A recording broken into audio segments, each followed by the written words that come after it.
Hello friends, welcome to my YouTube channel. আমি সায়ন ব্যানার্জি। আজকে আমরা আলোচনা করব সিস্টেম্যাটিক ইনভেস্টমেন্ট প্ল্যান অর্থাৎ এসআইপির ক্ষেত্রে কোন ডেট সিলেক্ট করা উচিত, অর্থাৎ কোন ডেট সিলেক্ট করলে ইনভেস্টাররা একটু বেশি পার্সেন্টেজ অফ রিটার্ন পেতে পারেন এসআইপির ক্ষেত্রে।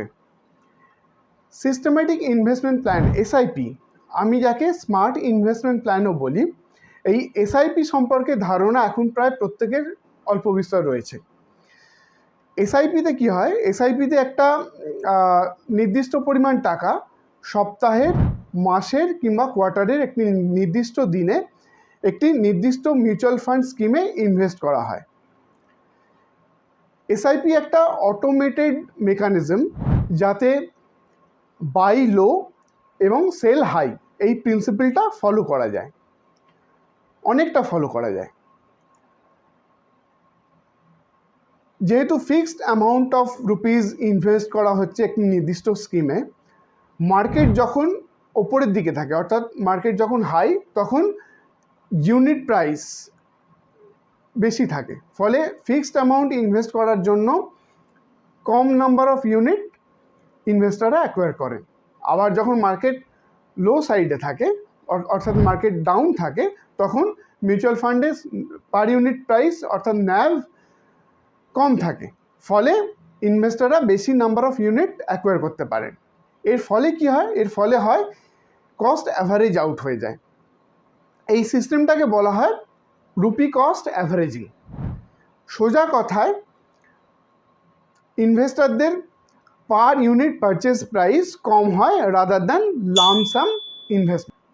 এসআইপি সম্পর্কে একটু বলে রাখা দরকার যে যারা একটু medium to long run investment করেন, যেমন beyond 5 to 7 years investment time Horizon নিয়ে এসআইপি করেন, তাদের ক্ষেত্রে বলা যায় যে এসআইপির মাধ্যমেই তারা ওয়েলথ ক্রিয়েট করতে পারেন এবং বিভিন্ন ফিনান্সিয়াল অব্লিগেশন এবং ফিনান্সিয়াল ড্রিম মিট আপ করতে পারেন থ্রু এসআইপি।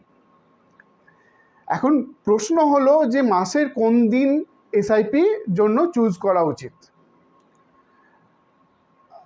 ম্যাক্সিমাম ইনভেস্টার তারা কি করেন যে ক্যাশ ইনফ্লোর সঙ্গে ক্যাশ আউটফ্লো অর্থাৎ SIP date, auto debit date link করেন।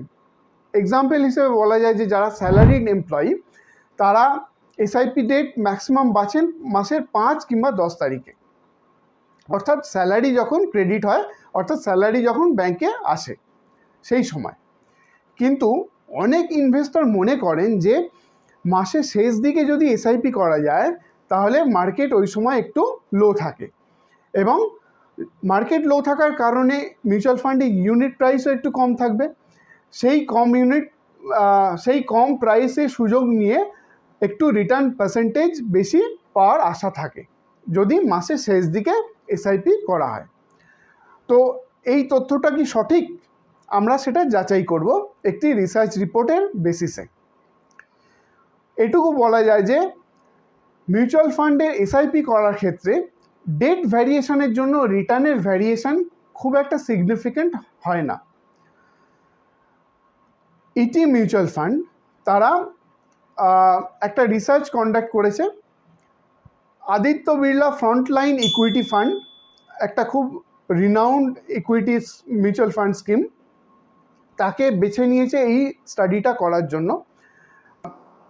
তারা এই স্টাডিটা করেছে 10 বছর পিরিয়ড ধরে, 1 ফেব্রুয়ারি 2013 থেকে 1 ফেব্রুয়ারি 2023 অবধি। আমরা জানি নিফটি 100 টোটাল রিটার্ন ইন্ডেক্স হচ্ছে আদিত্য বিড়লা সান লাইফ ফ্রন্টলাইন ইকুইটি ফান্ডের বেঞ্চমার্ক ইন্ডেক্স। তো এই 10 বছর পিরিয়ড ধরে ফান্ডের রিটার্ন পার্সেন্টেজ এবং বেঞ্চমার্কের রিটার্ন পার্সেন্টেজ দেখা হয়েছে মাসের 1 থেকে 28 তারিখ অবধি বিভিন্ন ডেটে এসআইপির ক্ষেত্রে। তো এই রিসার্চ রিপোর্ট থেকে দেখা যাচ্ছে যে আমরা যেগুলো সবচেয়ে জনপ্রিয় এসআইপি ডেট, যেমন 5, 10, 15, 20, 25 এবং 28 তারিখই দেখব। এই ডেটগুলোয় রিটার্ন পার্সেন্টেজ, ফান্ডের রিটার্ন পার্সেন্টেজের ভ্যারিয়েশন খুব একটা হয়নি, বা 1 তারিখ থেকে যদি 28 তারিখ প্রত্যেকটা ডেট দেখি, তাহলেও রিটার্ন পার্সেন্টেজ ভ্যারিয়েশন খুব একটা বেশি হয়নি।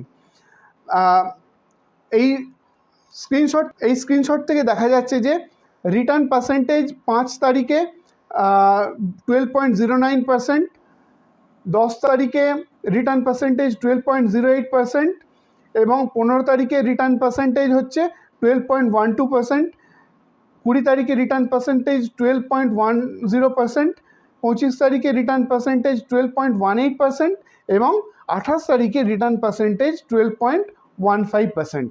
সুতরাং রিটার্ন পার্সেন্টেজ ভ্যারিয়েশন খুব একটা হয়নি, সিগনিফিকেন্ট ভ্যারিয়েশন হয়নি। এই ভ্যারিয়েশনের এফেক্টটা আমরা দেখব যে টোটাল ইনভেস্টমেন্ট অ্যামাউন্টের ওপর।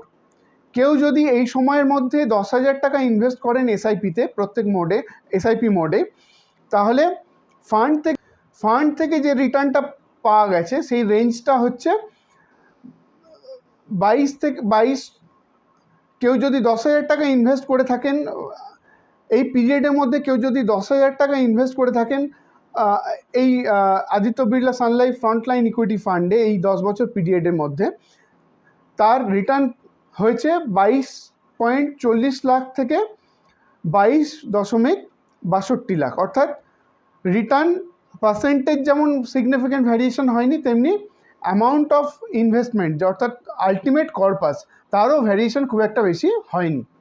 সুতরাং বলা যেতে পারে যে এসআইপি ডেট ডিফার করার জন্য রিটার্ন পার্সেন্টেজে সিগনিফিকেন্ট ভ্যারিয়েশন হয় না। আমাদের এসআইপি ডেট চুজ করা উচিত আমাদের কনভেনিয়েন্স অনুযায়ী, যাতে আমাদের এসআইপিটা বাউন্স না করে। আমার এই ভিডিওটি যদি আপনারা লাইক করেন তাহলে অবশ্যই